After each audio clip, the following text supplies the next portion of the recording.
So I want to talk about cheating during races a little bit. It seems like it's getting to be a bigger problem than what it should be. I know at bigger races, it's definitely becoming a problem. Shorter races, it's not really an issue. It's these big races like marathons and ultras that it seems like more and more people are getting caught and trying to cheat. And I think it's a twofold type issue. One, for marathons, I think it's these people that want the Boston qualifying time, the old BQ. They're trying to chase that to get into Boston because it is, I guess, a prestigious thing to do to get in. I understand. I've been there. I've done it. It's not as great as people think, but a lot of people hold the Boston Marathon as the pinnacle of their running career. And I think that's one of the reasons why cheating is getting more prevalent in bigger races. Again, the marathon distance. Because people are chasing that BQ time and they don't train hard enough, or maybe just don't have the ability to get a Boston qualifying time, and they want it so bad that they're trying to find an edge, or if they just want the prestige of saying they ran it. So they're cheating now, cutting courses by miles. They're getting caught by missing mats, because a lot of marathons have multiple mats that you have to cross. And even when they do cross it, we'll say they're like a 8-9 minute marathon pace person. Magically, for like a 5-mile section, they drop down to like a 4 or 5 minute miles pace, which is just unheard of. And that's how they're getting caught. Or even if it's just like a 2 or 3 mile section, same principle. They're dropping 2-3 minutes all of a sudden on a hard section of the course, or their past race experience and splits show that they're not capable of this. And a lot of times it's these, I don't want to call them out and backs, but blocks where you go down one way, make a left or right hand turn a couple blocks, and then you go back up the same way. So they're just like cutting across, at the top of it, instead of going down like the elongated portion of the course, cutting off some time that way. But they're getting caught, and they're usually taking people with them when they're doing this, because people are following other people. So there's always been these like big groups that have been getting caught now. Of course, there's still individuals getting caught by themselves. There's even people who've been getting drove or been taken on bikes, just cutting time or speeding up a little bit. And, I really don't understand where they're coming from, like their mindset of doing it, because you're just cheating yourself and you're not really earning your time. And that's what really running's about, is putting in the hard work, showing off what you can actually do. So by cheating, you're not really showing off what you can actually do and the hard work that you've put in. You're just taking away from somebody else.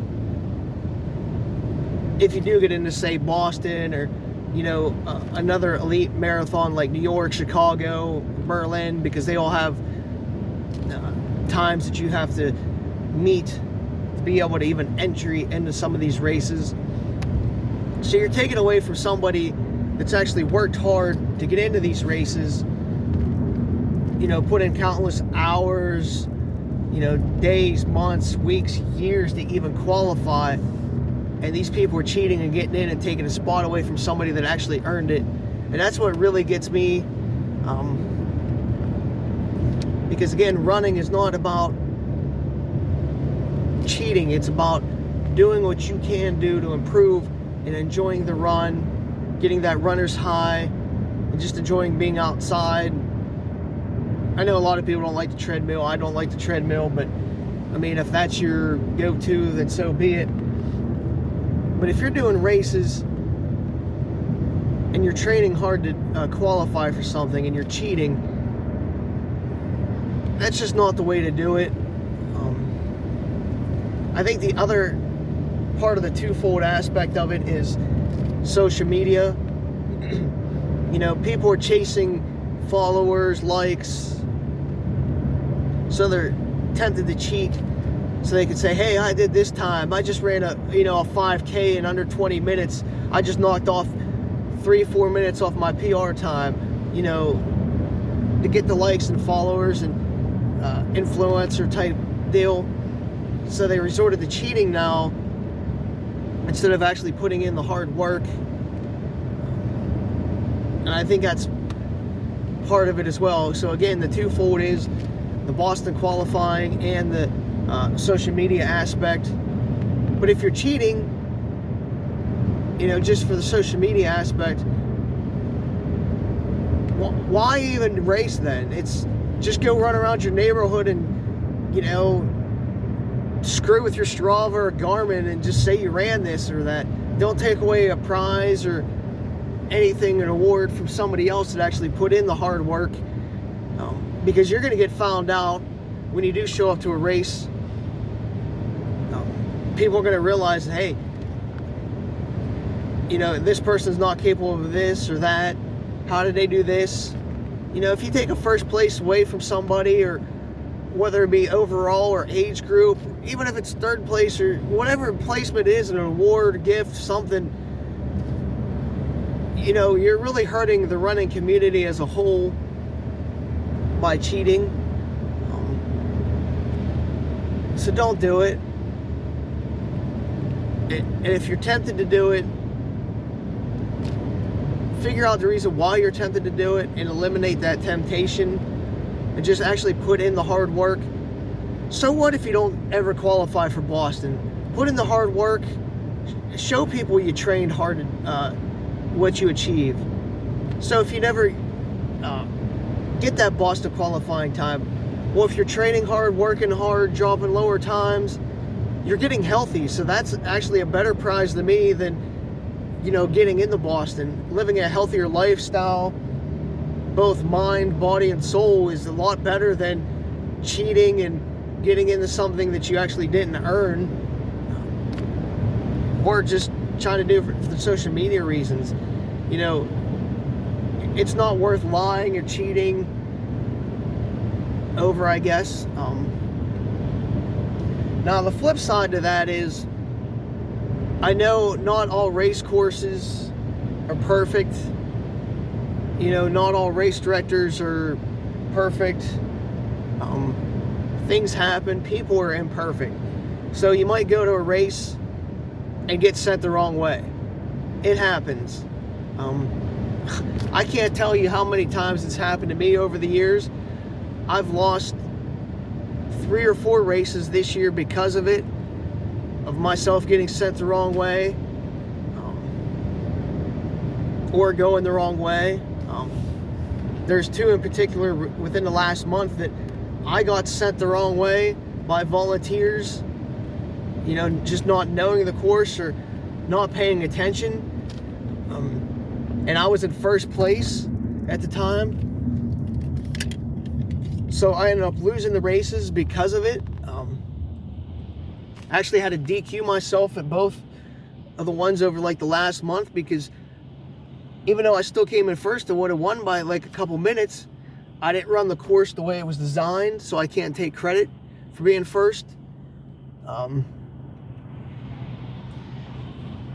And I guess that's part of the cheating thing too, is people getting sent the wrong way. It's not your fault if you get sent the wrong way or you take a wrong turn unpurposely, but you can't really take the accomplishment, I guess, when you cross the finish line and you come in first at a race when you didn't run the course the way it was designed. Because you're just taking away from somebody else. There was one, I think it was like 2 weeks ago, I would have won by like 5 or 7 minutes,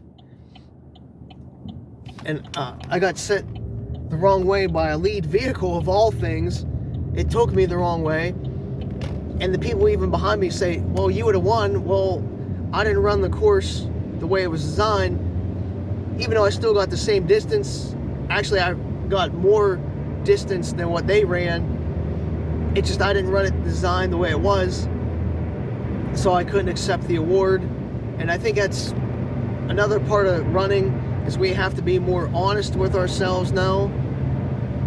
When things like that happen, you can't take credit for being first or whatever age group placements that you're in if you didn't run the course the way it was designed. I know sometimes you can't help it because volunteers or the course markings might not be perfect, or again, you just took a wrong turn unpurposely.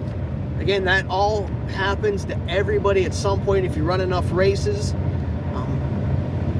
You just try to eliminate it as much as you can. If you're a race director, make sure the course is safe and the volunteers know exactly what to do, where to point people, what to watch for, and the runners themselves know what to look for, where to turn, and what to pay attention for.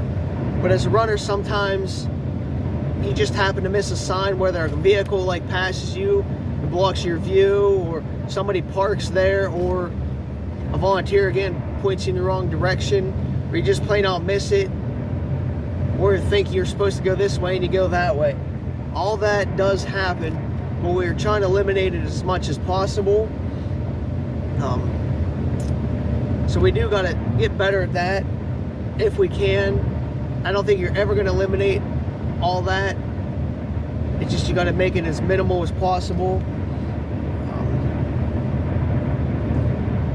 I mean, sometimes it's hard in trail races because there's so many different turns in woods that you could take.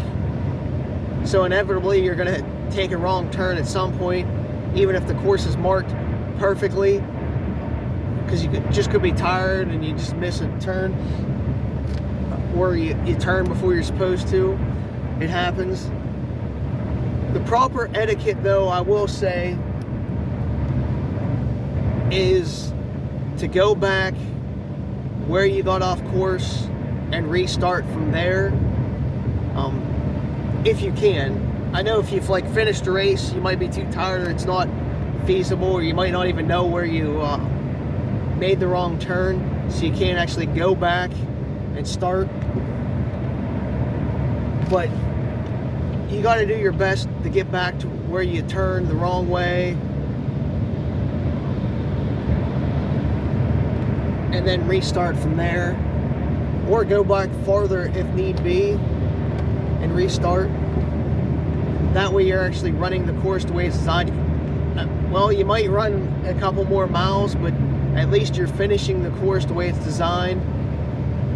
I know that doesn't sound correct, but what I mean by running the course the correct way is you're still doing the whole course the correct way, even though you might have ran 2-3 more miles in a trail race because you went off course. As long as you get back to that starting point, you're good. And that's sort of, I guess, trail etiquette per se, is just getting back to where you started, to go off course, or farther back and restarting there. Because once you do that and complete the course the rest of the way, you completed the course, and then you should be in the results.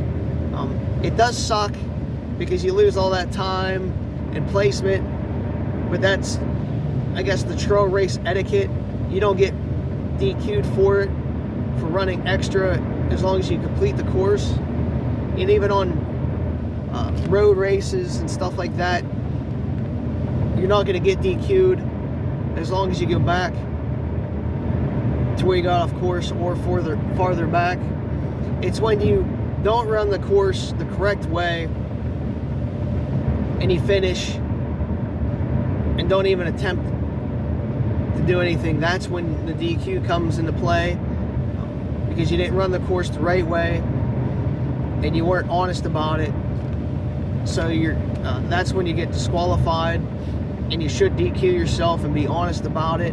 Otherwise, that's just cheating, and again, you're taking away from somebody that did it the right way, because you never know what will happen during a race in that time frame that you cut the course or run the wrong way, you know, could have tripped, could have fell, you could have got a cramp. That person could have put on a surge and beat you legitimately. So a lot of things come into play, and I think we need to eliminate a lot of that from happening. Just be honest and take yourself honestly out of the results if you didn't run the course the right way, even though the course director or race director or people like that say, oh, it's fine. No, to be honest, as a runner, you should be as honest as possible. And don't hide your Stravas and Garmin and your different apps when it happens, and, you know, make manual activities. Be straight up about it. Again, it's happened to me so many times recently, it's sort of sickening. I ran a 50K this summer. I actually finished second at the time. And I was even taking my time because I had no chance of catching first. So I was, you know, talking with people at aid stations and having a good time. I even pulled back. So I had plenty of time in the bank. And then I found out a couple of days later, I missed a turn, 0.75 miles of the course, and I got DQ'd over it. I owned up to it. I purposely did not cut the course or go the wrong way. I thought I ran the course 100%, so I was, you know, taking second place at the time until after I found out that I missed it. A turn and cut like 0.75 off. I was honest, and I didn't hold no grudges against the race director or anybody involved. I mean, I guess at first I was a little bit upset with everything because I was like, oh damn, maybe they should have marked it a little bit better. But again, that's on me if other people didn't do the same thing, or, you know, not everybody did it, so it's on me. So it's my fault. I owned up to it. I'm out of the results now, and I'm fine with it, because being honest and racing, not cheating or taking credit for something that I didn't do, is honestly what I have to do to be honest. If I'm going to race a bunch of races, I have to be as honest as possible, do the right thing.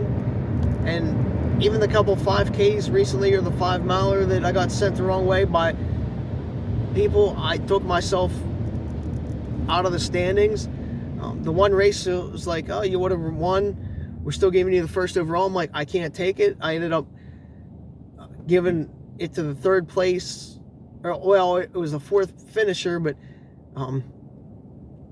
after I DQ'd myself, he was the third. You know, I gave him my award because I was like, listen, I was like, even though I would have won, I can't take credit for it. That's just not something that I want to do. Just being honest.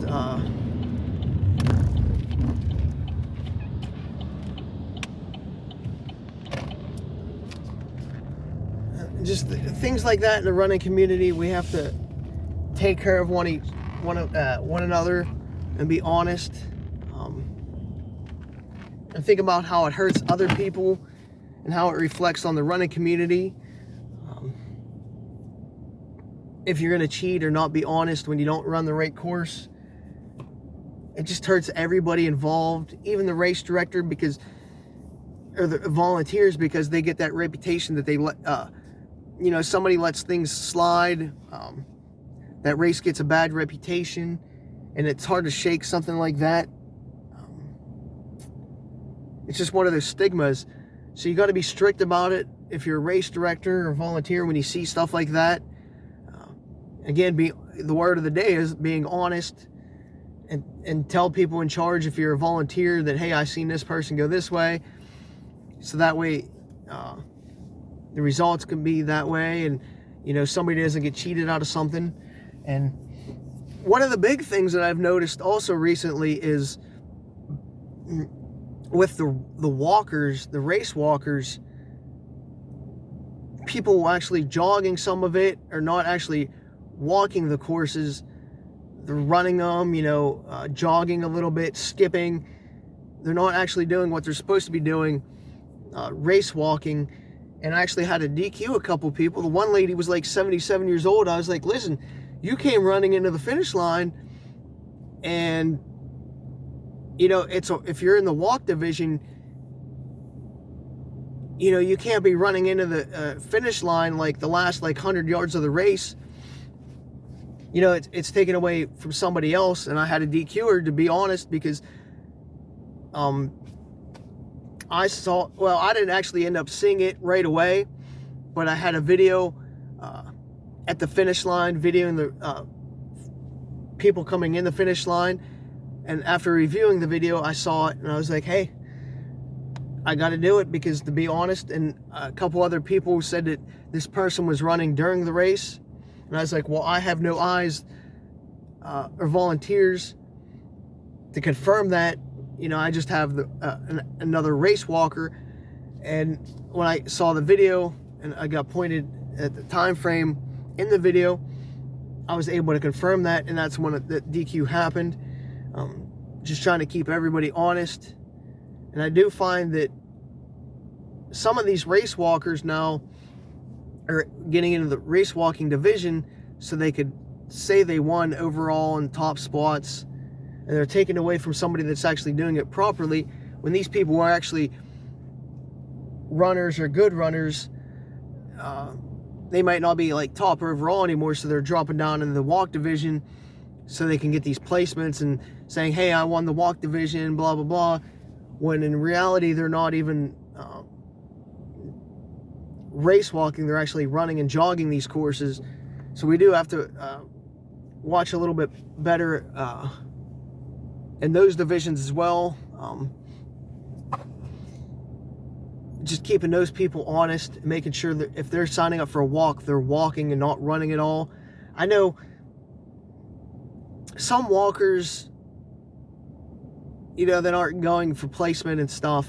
They're just out having fun. They do maybe jog in a little bit at the end, as people are cheering them. But I'm talking about the top race walkers that are coming in for placements and awards, that are actually cheating a little bit, just trying to get the overalls, and they're taking away from somebody that's actually walking. We'll say a 30-year-old person's, jogging half the course and taking it away from we'll just draw it at a 60-year-old that's actually race walking the course.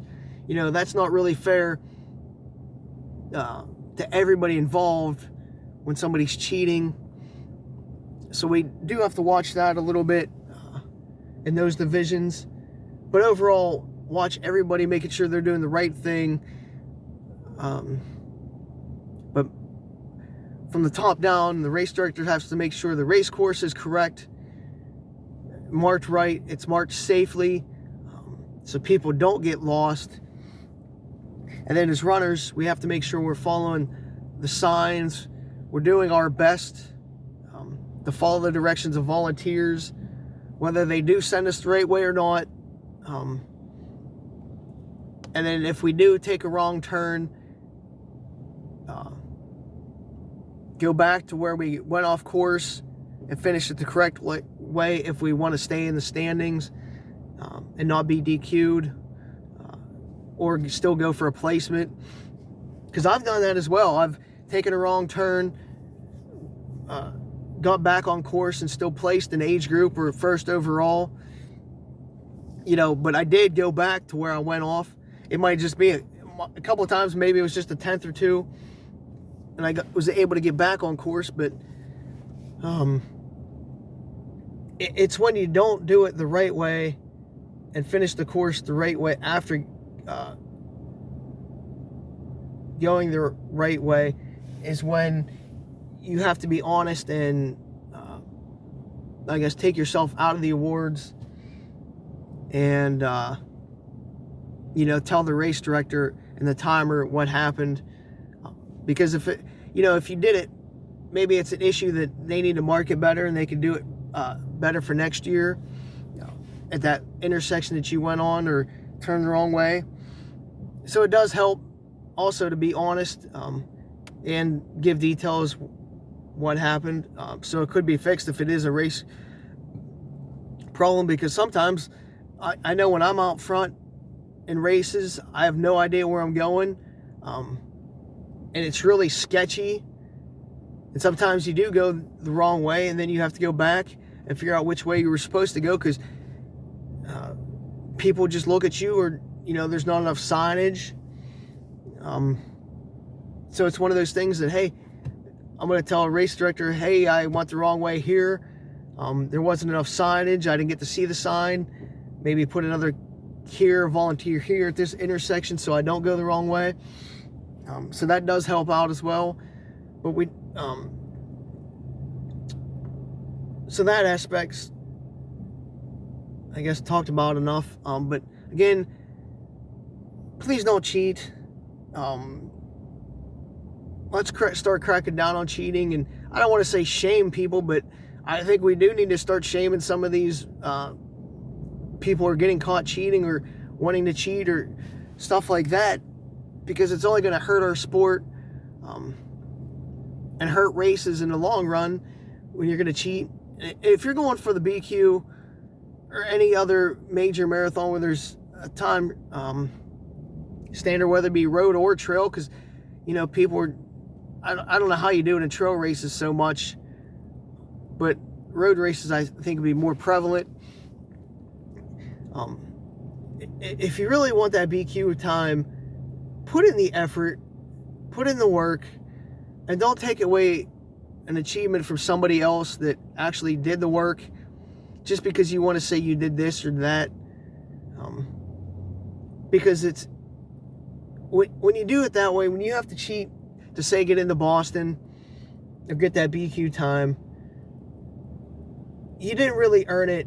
And even if you go to the race and finish the race and you didn't get caught cheating, you didn't really earn that medal. And that medal is really not yours. And you're always going to have that dark cloud over you knowing that you cheated to get in and you cheated somebody out of a position to get into the race. So just don't do it. I can help you if you really want to BQ. I'll help you. I'll help coach you. Just don't go the cheating route and cut time. And if you're lying and cheating for prestige, for internet fame or fortune, whatever, just followers and likes, find another avenue to get your likes and followers instead of cheating at races and, again, saying you did this achievement when you really didn't, whether it be a lower time or a placement at races. You're just hurting everybody else involved in the whole race community, so please don't do it.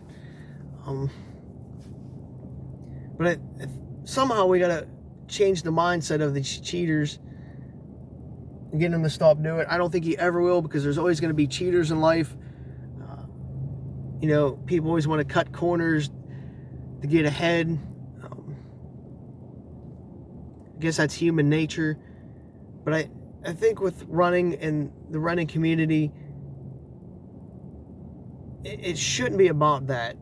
It should be about your personal achievement and not necessarily the award or prestige. It should be about personal growth and personal achievement. And I don't know how you would get back to that, if at all. So if anybody has any ideas, let me know.